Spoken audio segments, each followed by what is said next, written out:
এখন কোনো কাজ করবো না, কোনোদিন করবো না, কোনো কাজ করবো না, এই আশীর্বাদ কর্মী অভিযান রূপান্তরিত হয়।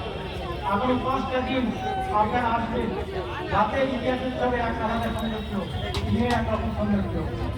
আগামী দিনে আমি এখন বলছি না, হয়তো 1-2 মাসের মধ্যে আমি পাবো না।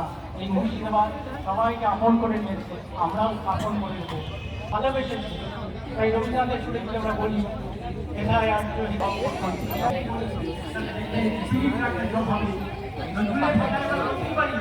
আমি ভাবছিলাম আমি ঘুরছি, আমি কত সময় থেকে আমি